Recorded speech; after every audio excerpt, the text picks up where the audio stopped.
So let's start today's POTD, and today's POTD is longest nice subarray.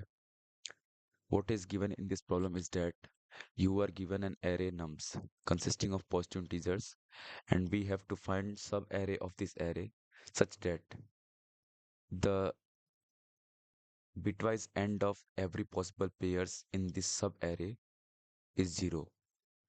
We call this subarray a nice subarray, and if we can find the largest size subarray of the array nums, then that subarray will be the answer. Okay, I guess the problem statement is clear. Let's take an example and you will understand more clearly what is the problem statement. The first input given to us is that this array 1, 3, 8, 48 and 10. Let's consider some subarray of this array. Let's choose 138 as subarray. If we can see that the end value of 1338 18 is 0, then this subarray must be a nice subarray. And we have to find maximum length nice subarray. In this problem, 138 is not going to give us a nice subarray because end value of 1 and 3 will be 1. You can see the binary representation of 1 as 1 and 3 as 1 comma 1 1, and end values of 1 and 1 1 is 1 is 0 1, basically 1. So 138 is not going to be a nice subarray and we cannot consider it in our answer.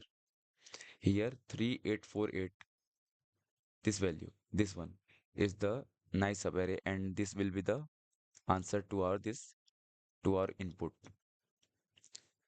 So to solve this problem, we have to first require the knowledge of bitwise operators, and we have to know a little bit about bit manipulation.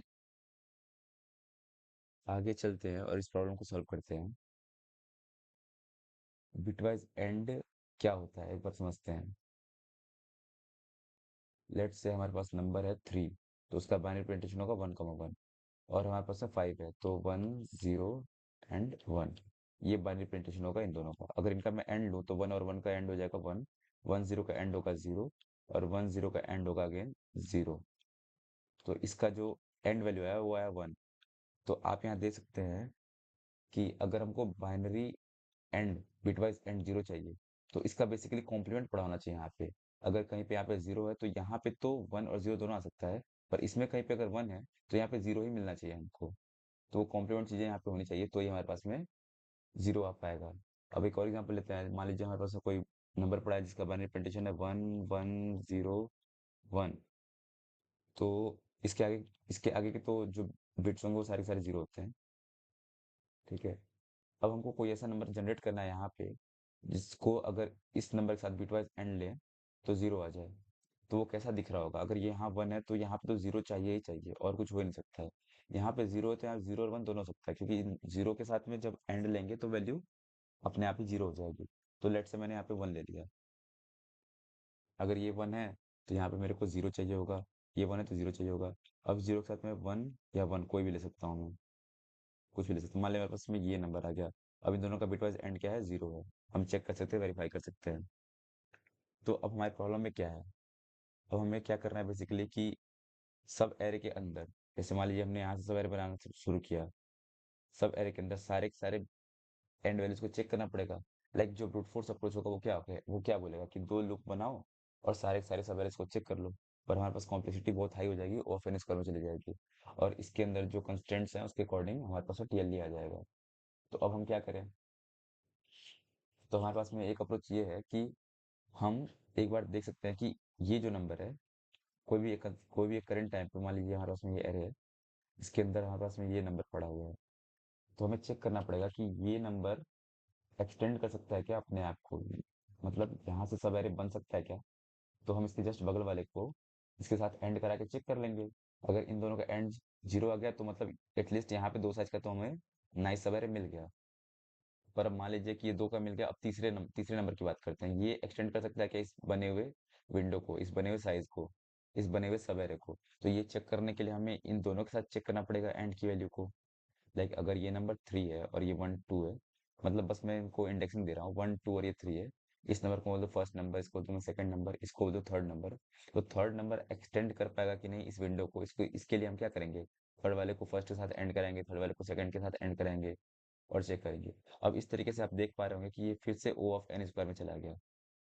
Her bar window extend करने के लिए हम अगर पीछे जाके check करें तो ओ of N square चल जाएगा।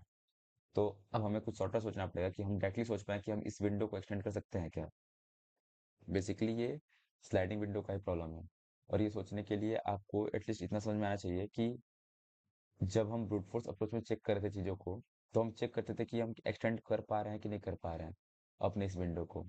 हर बार जब हम ब्रूट फोर्स अप्रोच के अंदर चीज़ें सॉल्व करते हैं, इस बार जब सॉल्व करेंगे बेसिकली, तो हम चेक करेंगे कि हम एक्सटेंड कर पा रहे हैं कि नहीं कर पा रहे हैं। लाइक हम 2 लूप लिखेंगे। मैं आपको कोड दिखा सकता हूँ एक बार ब्रूट फोर्स अप्रोच का। वो अभी रहने देते हैं क्योंकि वो टाइम कंज्यूमिंग होगा। तो ओ ऑफ एन स्क्वायर में अप्रोच चला जाएगा। अब हम एक शॉर्टकट मेथड ढूंढते हैं जिससे हम डायरेक्टली चेक कर पाएंगे कि हम इस विंडो को, इस वाले विंडो को, बेसिकली मैं कलर चेंज कर लूँ तो दिखाता हूँ, इस वाले विंडो को एक्सटेंड कर सकते हैं कि नहीं कर सकते हैं। उसको चेक करने के लिए हमें पता होना चाहिए कि इन दोनों के जोर वैल्यूज क्या आए हैं। अब ये कैसे मैं सोच पा रहा हूँ, एक बार देखते हैं। जब ये दोनों हमारे पास में नंबर्स थे, तो अब कोई तीसरा नंबर जब आएगा, ये थर्ड नंबर है, और हम चाहते हैं कि ये इसका भी कॉम्प्लीमेंट हो और ये इसका भी कॉम्प्लीमेंट हो। बेसिकली जहाँ जहाँ पे इसका अगर 1 आया हो तो थर्ड के अंदर वहाँ 0 आएगा, और जहाँ जहाँ पे इसके अंदर 1 आया हो इसमें थर्ड के अंदर 0 होना चाहिए। तो अगर मैं इन दोनों का जोर ले लूँ, इन दोनों नंबर्स का, तो जहाँ जहाँ पे इनके साथ 1 0 होगा, जैसे कि जोर वैल्यू इनकी क्या है कि 1 1 1 1 1 और 1, ये जोर आएगा इनका, ये इनका जोर आएगा। तो अब इस जोर के साथ हमारा जो थर्ड एलिमेंट है वो एंड 0 देना चाहिए। ये समझ में आ रहा है? क्योंकि अगर हम कहीं पे, बेसिकली हम एक एरे को रख के भी ट्रैक कर सकते थे कि एक एरे बना लिया 32 साइज का, और उसमें जहाँ जहाँ पे 1 आ गया है उस 1 को तो रहने देंगे। अब इस 1 की जगह पे हमारे पास थर्ड जो अगला नंबर आएगा वहाँ पे 0 पड़ा होना चाहिए। समझ रहे हैं? लेकिन अब उस एरे की बजाय हम एक XOR वैल्यू यूज करके भी कर सकते हैं। कोड दिखाता हूँ, इससे ज़्यादा क्लियर हो जाएगा आपको। तो मैंने क्या किया, अब इसको सॉल्व करने के लिए मैंने एक ANS ले लिया, मैंने एक आई ले लिया, पॉइंटर ले रहा है मैंने, लेफ्ट पॉइंटर राइट पॉइंटर, और मैं एक वैल्यू ले रहा हूँ VAL करके, जो ट्रैक करेगा कि अभी तक जोर वैल्यू क्या आई है। तो मैं लिखता हूँ while j less than nums dot size,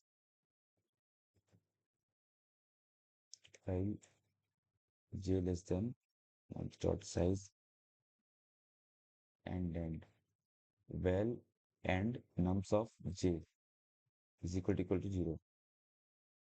दो चीजें ध्यान में रखनी है यहाँ पे। ये मैंने ब्रैकेट में इसलिए कर दिया क्योंकि प्रेसिडेंस इसका ज्यादा होता है। तो अगर हम ब्रैकेट नहीं लगाते तो पहले ये वैल्यू कैलकुलेट होती, फिर एंड लिया था वेल के साथ में, तो इसलिए मैंने यहाँ पे ब्रैकेट लगा दिया। अब क्या, मैं कह रहा हूँ कि जो वैल्यू थी शुरू में 0 मैंने ली थी, तो 0 के साथ किसी भी नंबर का एंड होगा अपने आप ही 0 आ जाएगा। अब अगर ये 0 है तो मैं वेल को अपडेट कर दूंगा, वेल जोर नम्स ऑफ जे से। इससे क्या होगा कि हमारे पास में जो नया नंबर वेल जनरेट होगा, जो यहाँ पे नया वेल आएगा इस जोर के बाद से, ऑटोमेटिक एक ऐसा नंबर होगा जो चेक कर पाएगा नेक्स्ट वैल्यू के लिए, नेक्स्ट थर्ड एलिमेंट के लिए जो नम्स जे आएगा। और अगर उसके साथ एंड वैल्यू 0 आ गई तो अगेन हम अपनी विंडो को एक्सटेंड कर सकते हैं। यहाँ पे मैं ये लिख देता हूँ। और फिर जब ये कंडीशन फेल होगी, इसका मतलब डेफिनेटली हमारे पास में अब एक ऐसा नंबर आया है जो विंडो को एक्सटेंड नहीं कर पा रहा है। तो यहाँ पे जो ANS होगा वो ANS of max of ANS comma J minus I के इक्वल हो जाएगा। अब क्या है, जो ith वैल्यू थी, जो विंडो पहले थी हमारी, जो हमारे पास में, लेट से यहाँ लिख देता हूँ, मान लीजिए ये दोनों मिलके यहाँ एक्सटेंड कर पा रहे थे, लेकिन अब ये नंबर जो आया, ये वाला, ये एक्सटेंड नहीं कर पा रहा है, ये एक्सटेंड नहीं कर पा रहा है। तो अब मैं इसके कंट्रीब्यूशन को हटा के चेक करूंगा क्या एक्सटेंड हो पा रहा है क्या। क्योंकि हो सकता है कि सिर्फ इसको हटाने पे और इसको ऐड करने पे बहुत बड़ा विंडो मिल जाए हमको आगे जाके। तो मैं सिर्फ इसके कंट्रीब्यूशन को हटाना चाहता हूँ, तो वेल को मैं वापस से नम्स ऑफ आई कर दूंगा। मतलब दिखाता हूँ मैं आपको। मैं यहाँ पे क्या करूँगा, वेल को वेल जोर नम्स ऑफ आई कर दूंगा। इससे नम्स जो ith पॉइंटर, जो लेफ्ट पॉइंटर होगा, उसका कंट्रीब्यूशन हट जाएगा और फिर मैं आई को बढ़ा दूंगा।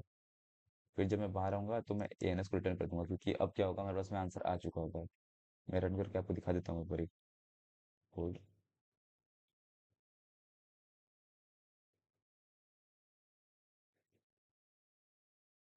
तो ये परफेक्टली चल रहा है, सबमिट करते हैं। और ये चल गया। तो ये वीडियो मेरा पहला वीडियो था। अगर आपको अच्छा लगा तो प्लीज़ लाइक करें, आगे से मैं और इम्प्रूव करूँगा। Thank you so much.